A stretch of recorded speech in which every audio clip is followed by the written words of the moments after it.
Right, first off, let's look at some tools. So, first up, we have these Madworks engravers. These are great quality. I love these. The black package ones are the normal, and then the green ones are going to be light. And the difference, of course, is the light ones make a finer scribe line. So if you want lighter lines, go with these guys, or just go with these. They are designed to fit inside of pen knives. This is a Tamiya craft knife, which is a great deal, by the way, if you can find it for about $6, because it comes with a package of 30 Olfa blades. Anyway, there it is in the pen knife, and you'd use it to do your scribes like so. I personally think that's a bit clunky, so I just use it by hand, and I do my lines like that. Super simple. Alright, next up, we have the Tamiya P-Scriber. And man, let me tell you, people love to hate on this thing, and I don't really get why, because I love this tool. It's great. You undo it here, pull it out, and the blade comes out. And the blade is V-shaped, so you get a very deep score line with this thing. It is really great for doing bases, the way that I do them anyway. Probably not so great for doing a high grade, or like a real grade or something.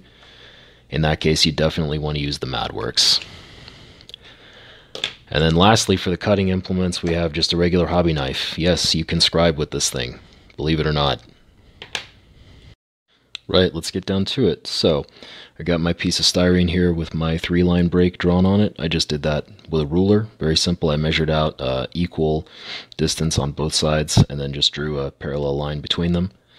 I've also got 2 pieces of tape on here. This is scribing assist tape made by Madworks. Great stuff. If you can't get this in the States, you can use Dymo tape, label maker tape. I don't recommend it because it's thick and clunky and it does not go around corners. So get this if you can. Good stuff. Anyway, I got my scriber here.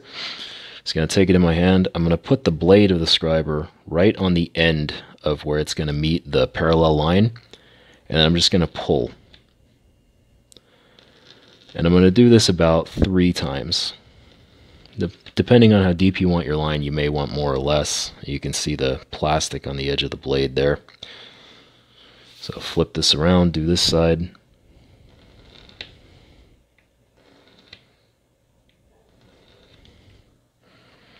Now if I'm lucky, I'm going to be able to reuse this tape here.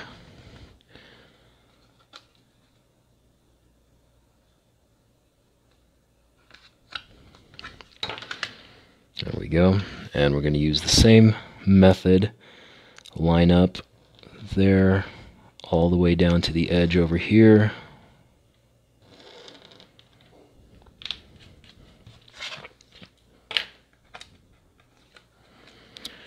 Take the tape off, and there is your scribe. You can see over here, I went over a little bit. That's no big deal. So what I do with that is I'll either fill it in with a super glue or a putty. And Tamiya putty is great for this. Either the white or the gray, they're both the same. The only difference is the color.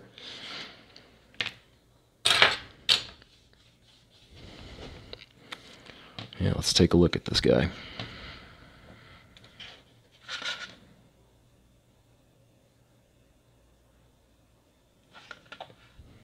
So here's our line done, and I have sanded over it with a 400 grit sponge.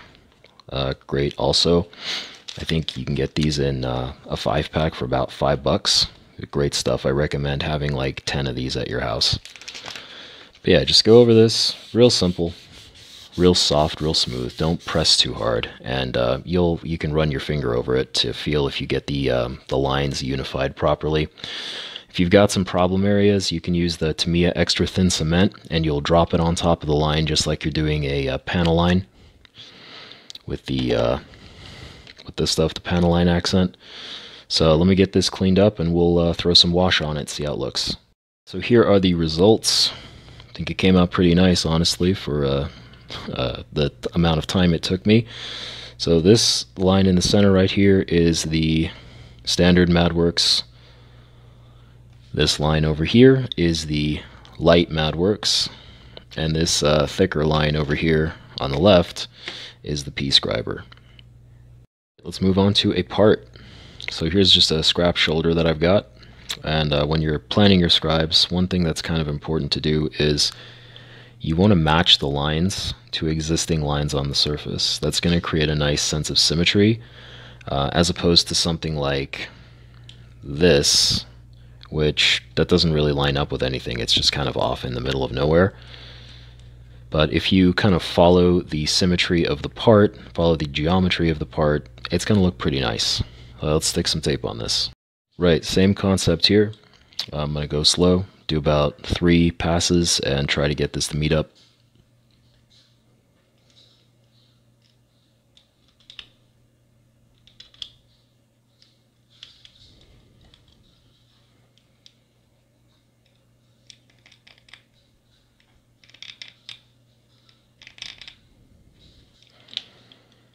So those came out pretty good.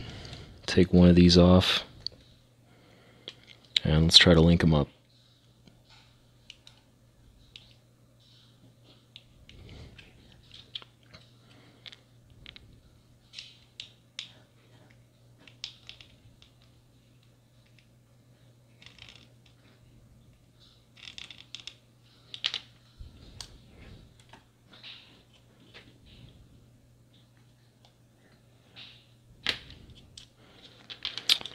So again, not bad. I overshot it a little bit, but that's nothing that the Tamiya putty can't fix.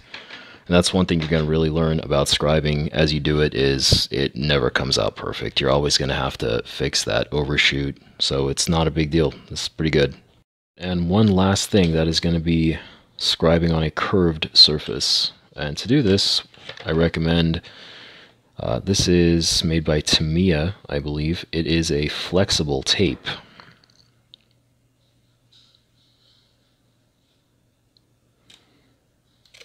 Cut a piece of that out.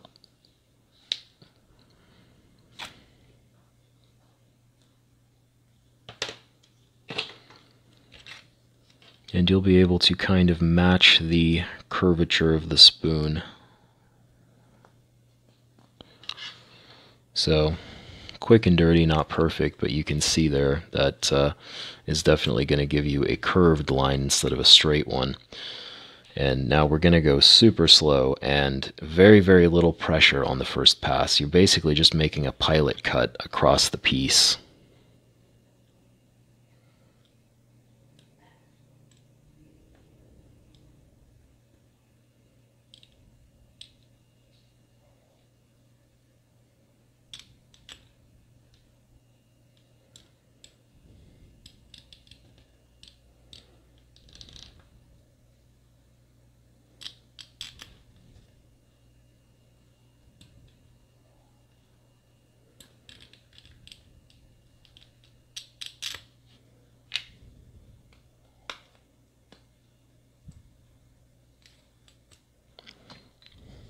So there you go, scribe line on a curved surface. Just a few closing thoughts to leave you guys with. It's very, very important, as I mentioned earlier, to use light pressure when you're using these things. They're very small and delicate, and they're made of diamond-like carbon, but that doesn't mean that you can't damage them. If you are pushing down on the tip of the blade, you're probably going to damage it. And the sharpness of the blade will do all of the work for you. You don't have to assist it. So yeah, just be gentle. Number 2, when you're going for a second and third pass, if your blade doesn't hook into the line right away, it's okay to, start over. Don't go veering off into space because you can't find where your line starts. Take your time, make sure it's lined up properly, and as you just saw, it'll just effortlessly glide through the line and deepen it for you.